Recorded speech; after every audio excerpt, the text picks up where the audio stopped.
L'invité de la matinale. KTO Radio. Bonjour à tous, ce matin nous vous proposons de revenir sur la place et le rôle des aumôniers d'hôpitaux et nous le faisons avec Dominique Gattel, responsable de la pastorale de la santé du diocèse de Tours. Bonjour. Bonjour. Votre rôle, c'est de coordonner la présence de l'Église catholique et l'accompagnement des malades au sein des établissements hospitaliers, en particulier en Indre et Loire. Il se trouve que le CHRU de Tours a annoncé il y a quelques semaines qu'aucun poste d'aumônier catholique ne serait reconduit ou renouvelé, alors que sur les 4 postes à temps partiel, 2 contrats arrivent en juin en fin de CDD et qu'il y a un départ à la retraite, d'où la profonde insatisfaction du diocèse de Tours. Expliquez-nous. Oui, nous avons effectivement dans le CHRU de Tours 4 aumôniers hospitaliers qui sont rémunérés par l'hôpital. Et leur fonction, ce sont des CDD, je le précise, leur fonction est très encadrée par, bien sûr, une fiche de fonction, hein, comme tout personnel hospitalier. Et ils ont l'obligation d'avoir une formation. Ils ont l'obligation d'avoir un DU, un diplôme universitaire dit de laïcité, mais en fait, qui est beaucoup plus large que de bien connaître la loi sur la laïcité et sur leur devoir en fait de respecter les consignes sur la laïcité dans l'hôpital, qui est le fait d'agir sans prosélytisme et de visiter les malades, quelle que soit leur appartenance ou pas à un culte catholique en l'occurrence. Et ils ont aussi tout un cahier des charges sur du savoir-être, sur du savoir-faire et Hmm. sur des connaissances d'une façon générale. Donc, Dominique Gattel, on peut ils rappeler sont... que Ouais. le cadre légal en France concernant les aumôneries d'hôpitaux, précisément, est institué par la loi de 1905 de séparation de l'Église et de l'État. Donc Alors, elle est instituée par la présence, effectivement, par cette loi de 1905 sur la séparation de l'Église et de l'État, qui stipule que l'hôpital et d'autres lieux, mais l'hôpital a le devoir de pouvoir permettre aux patients hospitalisés de continuer à pratiquer leur culte. Alors c'est ça, la loi stipule cela. Alors après, il y a eu des choix un peu en fonction de la géographie, en fonction de la typologie, j'allais dire, du lieu où sont implantés les hôpitaux. Mais en tout cas, sur les hôpitaux de Tours, ils ont dès 1905, en fait, ils ont choisi d'avoir une aumônerie catholique qui était la religion la plus représentée. Et puis aussi par rapport à d'autres religions, on a des sacrements. On a des sacrements que ce soit le baptême, le sacrement des malades, l'Eucharistie, etc. Donc en fait, ils ont choisi au départ de rémunérer des aumôniers hospitaliers. Hmm. Au départ, jusqu'en assez tard, hein, je dirais dans les années 90, il y a une trentaine d'années, c'était des prêtres. C'était des prêtres qui étaient payés par l'hôpital. Et puis, il y a eu effectivement une évolution même dans le clergé, et ce sont des laïcs qui ont pris à peu près dans les années 90 sur Tours ces fonctions d'aumônier hospitalier. Alors les choses ont un peu évolué et depuis 2017, les aumôniers doivent être titulaires d'un diplôme universitaire, doivent remplir un certain cahier des charges, puisqu'ils sont employés par par l'hôpital. Voilà. Je cite Donc les les choses ont textes, un peu évolué. je cite les textes précis parce que vous mentionniez cette loi de 1905. La loi instaure que la France est laïque et que la République ne subventionne aucun culte comme on le sait, mais elle fixe également que les établissements publics tels que les lycées, les collèges, les écoles, les hôpitaux ou les prisons, et bien que ces établissements publics assurent un fonctionnement d'un service d'aumônerie destiné à répondre aux besoins spirituels des patients ou résidents qu'ils accueillent, comme le rappelle la circulaire de 2006 du ministère de Voilà. la Santé et des Solidarités sur les aumôneries. Et cela concerne d'ailleurs différents cultes, pas seulement que l'Église catholique.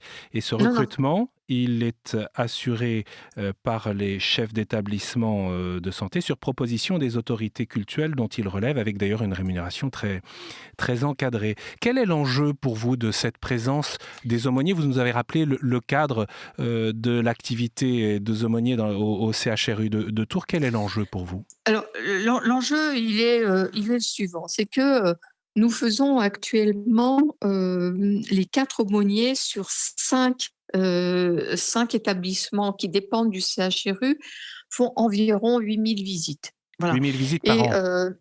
8 000 visites par an et que sans prosélytisme sur tout le public. Voilà.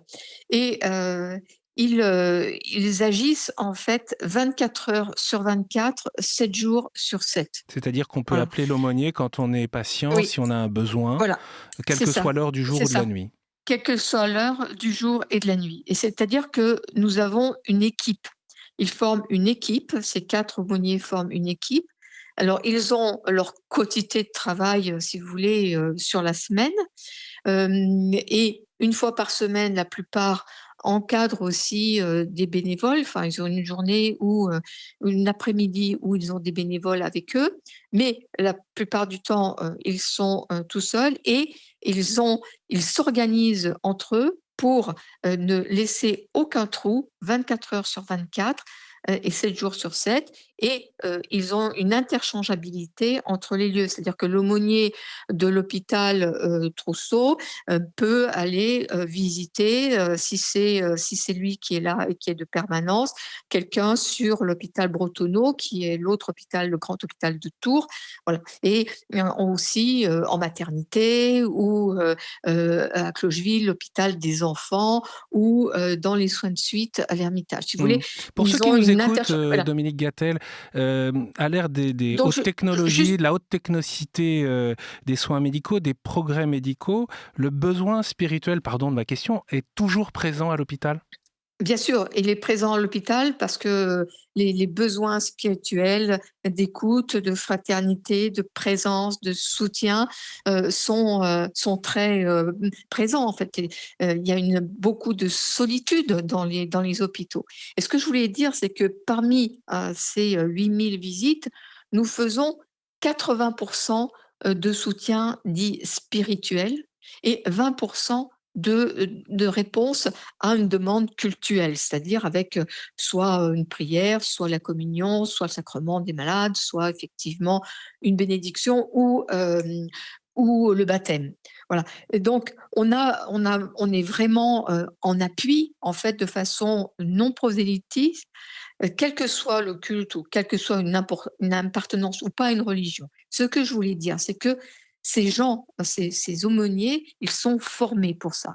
Et que si on perd la rémunération, nous ne pourrons pas, avec des bénévoles, assurer la même qualité de présence jour et nuit, auprès des patients. Et l'enjeu, en fait, il est pour les patients d'avoir cet appui spirituel. Vous savez, quand vous êtes appelé un dimanche matin par des parents qui sont d'ailleurs athées, hein, mais dont le bébé va être débranché, enfin 2 heures après, et que le coup de fil de la cadre de service, elle vous appelle pour que vous puissiez apporter un réconfort à ces parents et que les parents vous disent, est-ce que vous pourriez venir parce que on n'est pas croyant, mais est-ce que vous pourriez le baptiser parce que c'est l'ultime preuve d'amour qu'on voudrait lui donner. Voilà. Et si vous n'êtes pas formé, je veux dire, si vous êtes pas, si vous n'avez pas les codes, si vous n'avez pas, la préparation de cela, si, vous êtes un bénévole lambda, et je mets pas en cause leur bonne volonté, mais si vous voulez, ça demande, je le mets entre guillemets, mais du professionnalisme pour accompagner ces cas de détresse. Et je vous donne ce cas en maternité, mais ça peut être aussi, un patient avec un accident, de la route et qui doit être amputé, d'une jambe, et qui demande, un appui, psychologique. Eh bien, on se déplace. On se déplace, on ne demande pas quelle religion, Et c'est et à on ce se moment-là où déplace. on ne peut pas dire, bah, écoutez, dans 2 jours ou dans 3 jours parce que nous ne sommes pas disponibles. Bien sûr, ou, bah, attendez, la semaine prochaine où il y aura l'équipe de bénévoles qui va passer, quoi. Mmh. Voilà. Donc en fait, c'est tout cet appui, voilà, il y a, comment actuellement, la loi fin de vie. Bon, en fait, il y a des personnes qui ont mal, qui souffrent, il y a des personnes qui perdent le moral, qui perdent, j'allais dire le goût à la vie, et quand on est appelé, en fait, pour ces personnes-là, qu'on passe du temps avec eux, eh bien, ils nous disent: «Ah, vous nous avez fait du bien». Vous nous avez fait du bien, et si vous voulez, et ça, c'est quelle que soit la journée, l'heure de la journée, quel que soit, le jour dans la semaine, qu'on ait des bénévoles ou pas. Et c'est surtout ce que je dis, c'est le professionnalisme, et puis cette notion que nous faisons partie d'une chaîne de soins. Nous faisons partie, cet appui spirituel, il fait qu'il puisse garantir que tous les patients peuvent, peuvent vivre à l'hôpital, ou, avoir des besoins pour vivre leurs convictions, qu'elles soient sur les croyances ou sur leurs valeurs. Mmh. Et ça, c'est dans le cahier des charges de la qualité de l'hôpital, hein, pour ces besoins-là.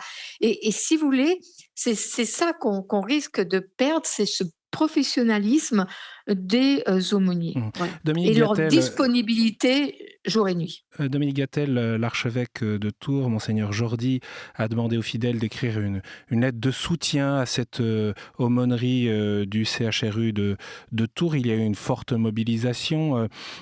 Qu'est-ce que vous attendez aujourd'hui du CHRU de Tours, puisque cette rémunération, cette embauche, elle dépend de la direction? On sait que le CHRU de Tours a manifesté une volonté de dialogue. Qu'est-ce que vous attendez concrètement aujourd'hui?